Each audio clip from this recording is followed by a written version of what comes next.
Everyone loves to talk about exits when it comes to startups, but very rarely do I ever hear it talked about what it takes to get through a process before, during, and after. Psychologically, energetically, emotionally, as a founder, it is beyond grueling. And I don't say that to be depressing. I say that because if you are not prepared, actually, let me scratch that. If you are prepared, it will still be grueling. I have several clients who have gone through it more than once. It's always grueling. They've literally said things like, I thought I was going to die. And they're not speaking, that's not hyperbole.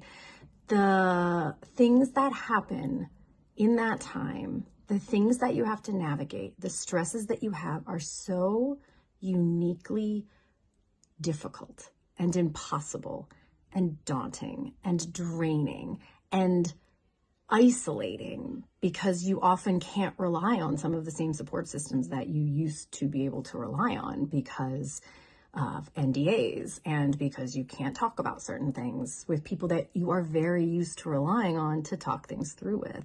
And you are also running 2 companies at once. And because lots of these deals fall through, so you cannot abandon the one you have in hopes for whatever you think is going to come next.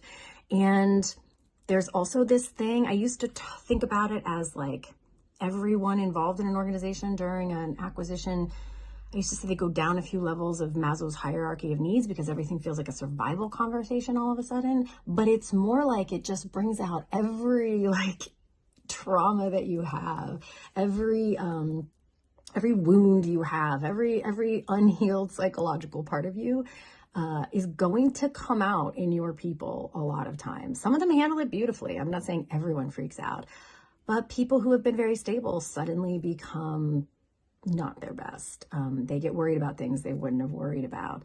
And through all of that, you are having to be your best self and have your best conversations and do your best negotiating.